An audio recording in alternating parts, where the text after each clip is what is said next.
মহামান্য রাষ্ট্রপতির ভাষণের উপর আনীত ধন্যবাদ প্রস্তাবের উপর আলোচনা অব্যাহত রয়েছে।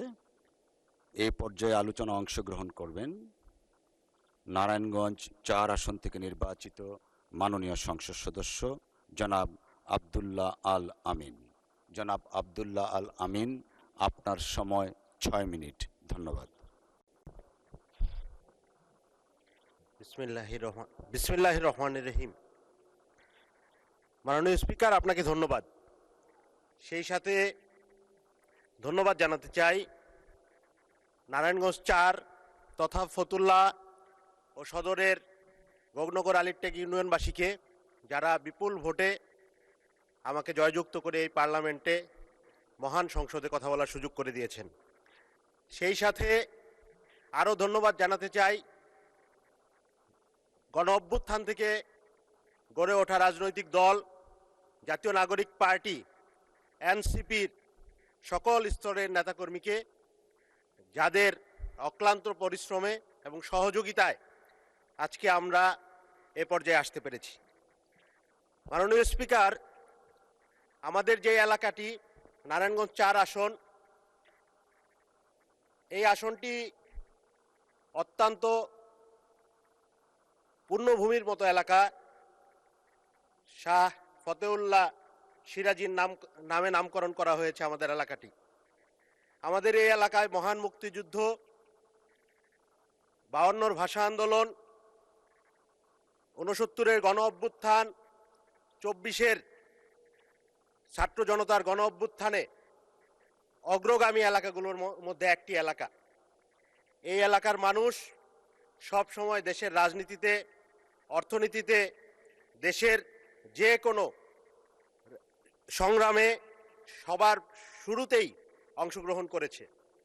কিন্তু মাননীয় স্পিকার, দুঃখের বিষয় হলো আমাদের এত সুন্দর পূর্ণভূমি একটি এলাকা, যে এলাকাটি বিগত ১৬ বছর অবৈধ ভোট ডাকাতির এমপিরা, আমরা যাদেরকে চিনি, যারা কখনো জনগণের ভোটে নির্বাচিত হতে পারেন না, সেই শামীম ওসমানরা ওই আসনটিকে একটি অপরাধের, একটি সন্ত্রাসের, একটি মাদকের স্বর্গরাজ্য বানিয়ে রেখেছিল। মাননীয় স্পিকার, আমাদের সেই আসনটি আমরা দেখেছি, এই আসনটি নারায়ণগঞ্জ সিটি কর্পোরেশন এবং ঢাকা সিটি কর্পোরেশনের মধ্যবর্তী একটা এলাকা, জনবহুল একটা এলাকা।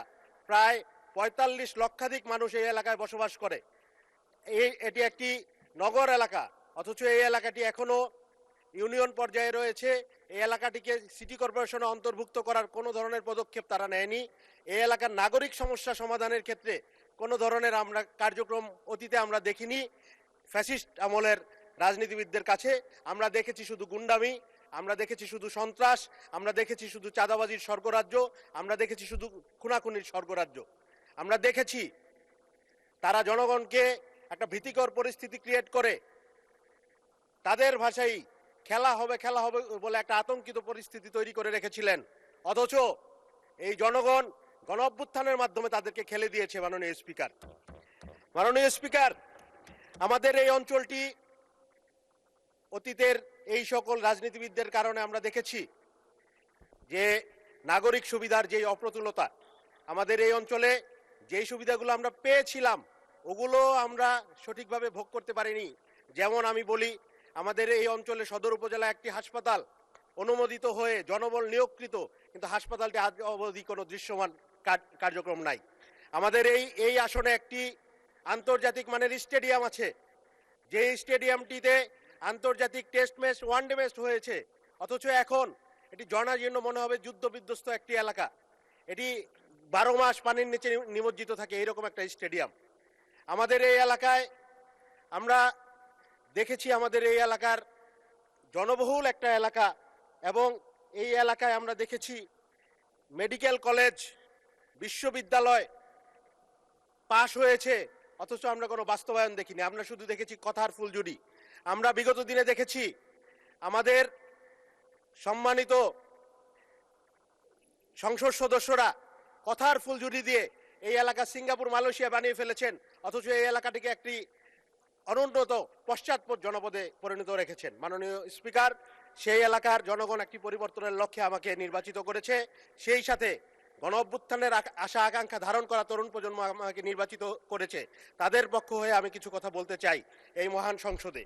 মাননীয় স্পিকার, গণ অভ্যুত্থানের পরে আমরা ভেবেছিলাম ঐক্যবদ্ধভাবে একটি সুন্দর বাংলাদেশ আমরা গড়ে তুলব, কিন্তু আশঙ্কার সহিত আমরা দেখছি যে সংস্কার থেকে শুরু করে যেই সকল ব্যাপারে আমরা একমত হয়েছিলাম সেই সব ব্যাপারে রাজনীতিবিদদের বা সরকারি দলের এক ধরনের অনীহা আমরা দেখছি। মাননীয় স্পিকার, আমরা শুধু দলীয়করণ না, আমরা বিসিবিতে দেখলাম পরিবারকরণ হচ্ছে, আমরা দেখেছি ব্যাংকগুলোতে, আমরা দেখেছি বিশ্ববিদ্যালয়ে, আমরা দেখেছি সরকারি প্রতিষ্ঠানগুলোতে বাংলাদেশ ব্যাংকে দলীয় ব্যবসায়ীকে নিয়োগ করা হচ্ছে। মাননীয় স্পিকার, এই ধরনের পরিস্থিতি আমরা দেখে আমাদের মনে আশঙ্কা জাগে যে বিএনপি অতীতে গণতান্ত্রিক আন্দোলনে সবসময় মাঠে ছিল, কিন্তু ক্ষমতায় আসার পরে আমরা দেখেছি মাগুরার নির্বাচন, ক্ষমতায় আসার পরে আমরা দেখেছি ফেব্রুয়ারির 96 এর নির্বাচন, ক্ষমতায় আসার পরে আমরা দেখেছি যে তারা কিভাবে কেয়ারটেকার সরকারকে ম্যানিপুলেট করার জন্য বিচারপতির বয়স বাড়াতে চায়। ওই ধরনের পরিস্থিতিতে আমরা আবার যেতে চাই কিনা, এই ধরনের একটা আশঙ্কা আমাদের জাগে। মাননীয় স্পিকার, মাননীয় স্পিকার, একটু সময় বাড়িয়ে দেওয়ার অনুরোধ করছি, যদি সম্ভব হয় আমি আমার কথা চালিয়ে যেতে চাই।